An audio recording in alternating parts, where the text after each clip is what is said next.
See you guys. Dan, what's going on? Are you talking about the pirate feed of TBPN? Yeah. It's not a authorized pirate feed. reproduction No, on it's Farcaster? authorized. As long as it has our authorizing it right ads now. on there, we're happy. It's authorized. Fully You guys are like the authorized. Grateful Dead. Anyone can record the episode as long as the ads are on there. Exactly. Yes, exactly.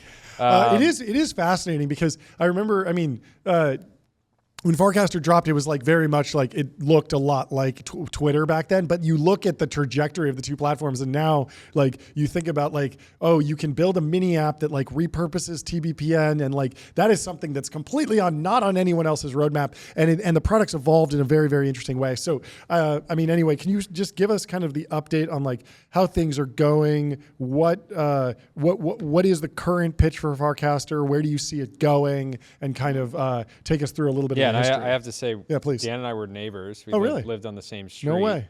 Very cool. And it's just been amazing to watch you build Farcaster in such an intentional way from the very beginning. I think you kind of had, I don't know if you had a master plan, but you guys seem to have this pace of building, but also like patience and just like long-term thinking the entire time. So it's been awesome to see.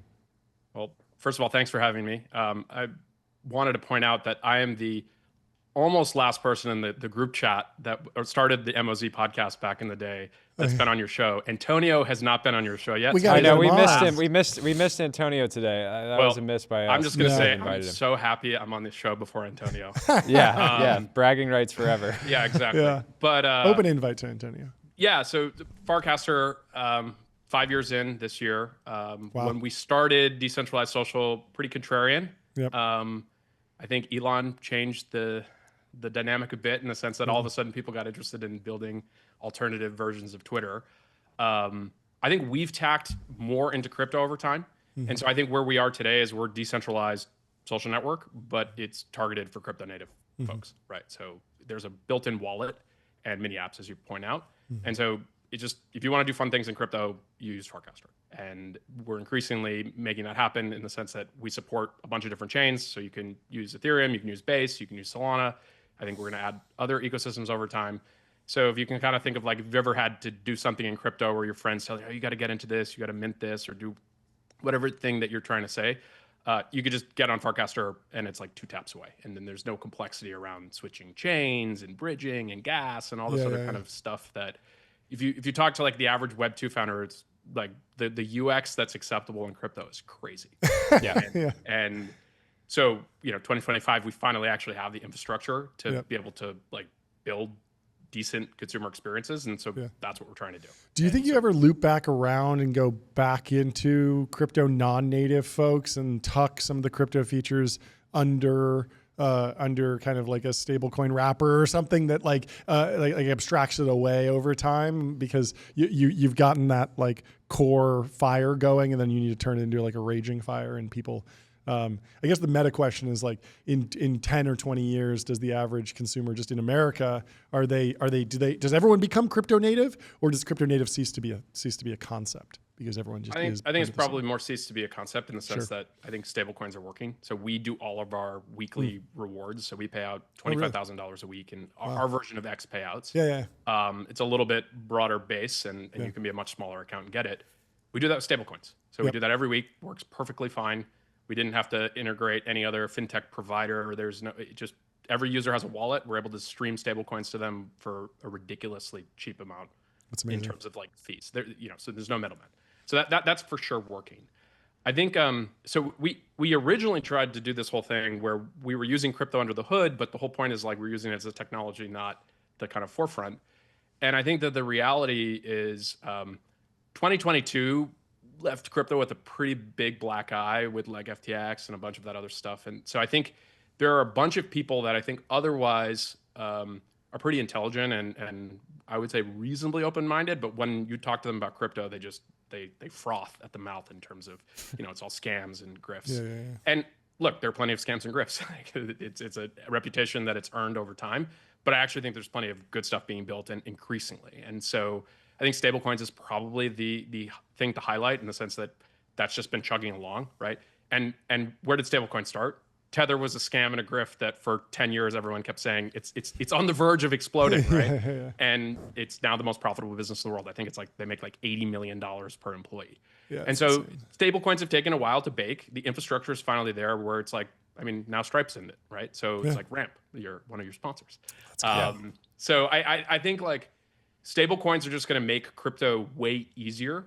And then I think that this concept of embedded wallets, which you may have heard of, but like there are a bunch of providers. We use a company called Privy, and basically I think over the next 3 or 4 years, like every app, whether it's like a kind of fintech app or consumer app, will have built-in wallets. They probably will use stable coins. Now, whether you can buy like fart coin or whatever meme coin in your Bank of America account, probably not. But I do think everything will get kind of like crypto enabled.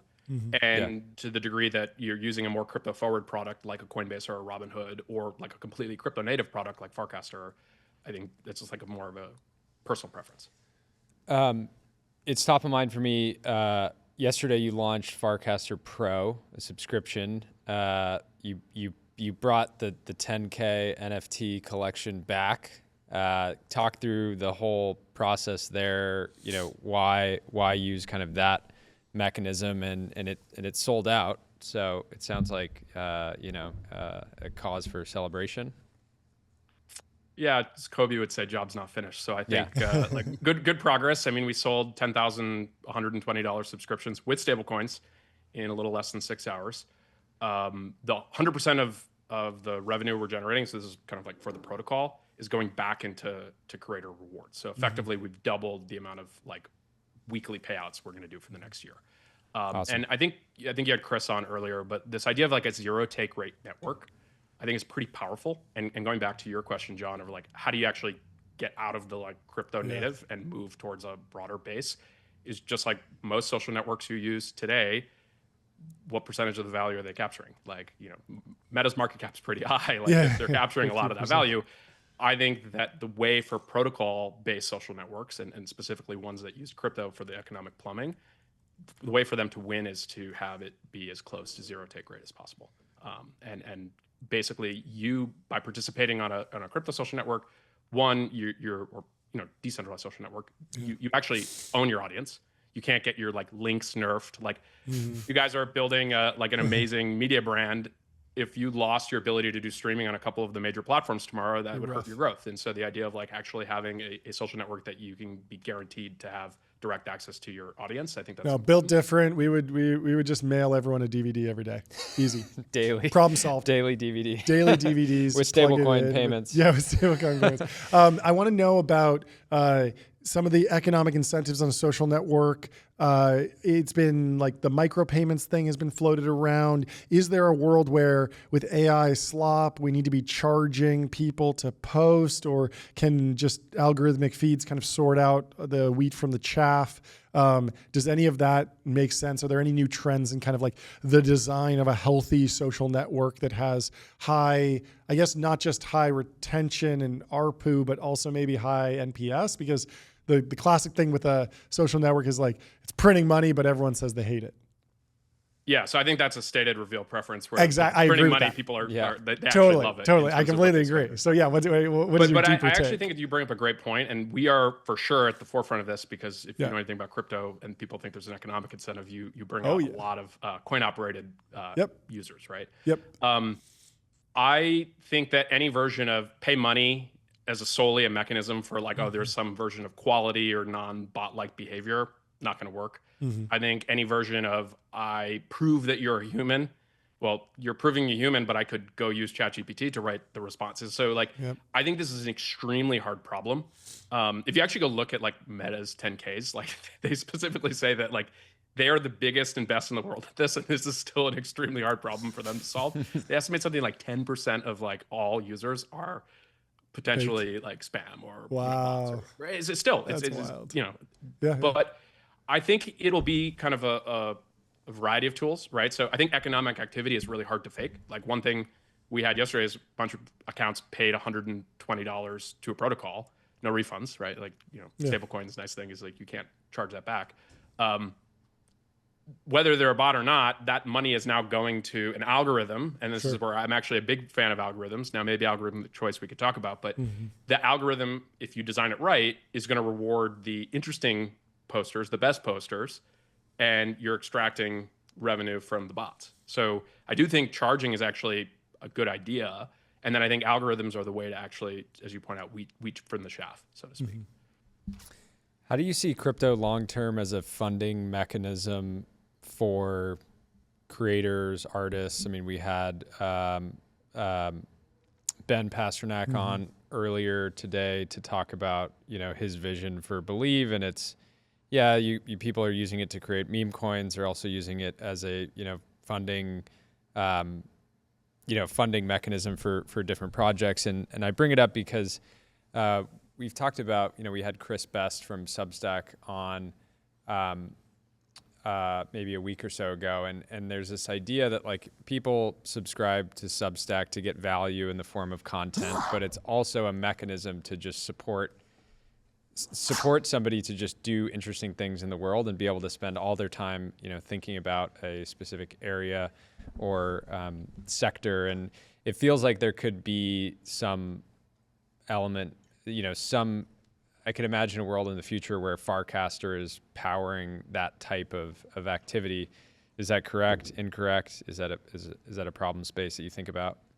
Yeah, although to Substack's credit, I think they're doing better than the vast majority of Web 2 in the sense that I think what they take 10%, and like YouTube, I think what is the 70-30 cut in terms of I think they take 70% and you get 30.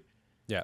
Right. So like we're improving in the Web 2 spectrum. I think what crypto does in a world where the UX is good and it's pervasive, I think these are like embedded wallets with stable coins. You just start competing things down to zero, right? Like the ability for the platform to take a cut of payments, I think drops pretty significantly. Yeah. And what the platforms that do take a cut, they are going to say, hey, I'm getting you distribution, right? If you go on an app like Substack, when you talk to Substack newsletter writers, they're getting a lot of their subscribers these days from the Substack app. So that's value that Substack is providing. I think where crypto is interesting is that, like basic payments are like, you're talking like 10% improvement, like marginal improvement. And I think where you're looking for is like 10x improvements. Yeah. As you're pretty aware of the space and Believe is a great example of this is like, I think capital formation, fundraising with big quotes around that, because obviously that's a pretty loaded word, but the ability to kind of like internet flash mob money into a certain thing, whether that's a meme coin or like a GoFundMe equivalent or a Kickstarter. Actually, someone built a mini app with stablecoins called Crowdfund on Farcaster. Basically is Kickstarter, right? Like you use a smart contract, you put your USDC like stablecoin in, and if it hits the funding threshold, it's unlocked. So it makes so much sense as 10 years ago. Now it's someone vibe coded over 3 days, right? Yeah, it makes so much sense as a mini app because in many ways people would just go to GoFundMe, create this thing, and then take it to social to promote it. And why doesn't it just exist natively in the product? And I think the other thing that you have is like the liquidity in the sense that I'm not fragmenting. I don't fund my GoFundMe wallet over here, or I have to like connect this payment method for the 7th time. And again, anytime you're using like a card-based payment method, Visa and MasterCard and the banks are getting their 3%, right? So I think it will be slow in many cases, but this stuff will just become increasingly pervasive and people will choose it if the kind of like platforms or creators are giving an incentive, right? Like if I can not have to pay 3% to a card network by having used a stablecoin, I'm going to make that the default payment method. And maybe I give you a 2% cash back, or you get some loyalty points or an NFT or whatever reason to get you to switch your payment method. Yeah. What are you seeing? How do you think about international long term? I know the Farcaster network is like default international because crypto is default sort of borderless and international. But I feel like the conversation in the beginning of the 2020s was really around sort of social media censorship. And then, we had Balaji on the show earlier and he's talked about this moment with X where created this kind of fragmentation and, censorship on X potentially being solved. But then there's plenty of countries, globally that have even bigger issues than we have today around censorship. And so how do you think about, enabling free speech through Farcaster over the long run? Yeah, so we're a U.S.-based company, so I'm a big believer in the Constitution and U.S. laws.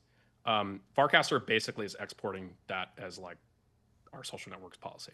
Yeah. So if I get a local jurisdiction somewhere in the world and says, please remove these activists from Farcaster, to quote Elon, they can shake their fists at the sky.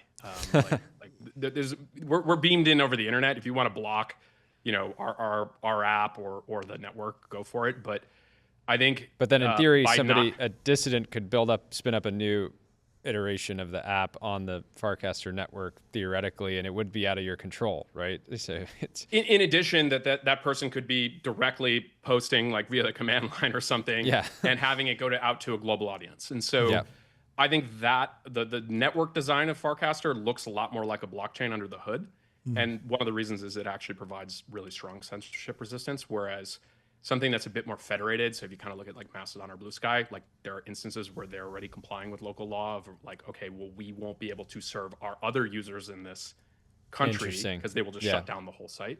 So I think, again, it's not like a primary consideration, but should we be successful in continuing to scale the network, I'm confident that if you think that the US free speech laws are like a good baseline global policy, that's basically what Farcaster is going to follow in terms of our app.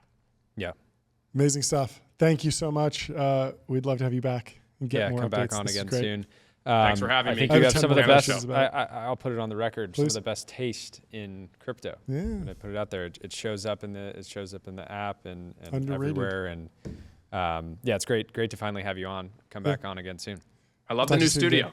Thank you. Yeah, come by, do your next appearance in person. Yeah, that'd be great. It's only 3 hours away from the West Side in Hollywood. We'll talk to you soon, Dan. Have a good one.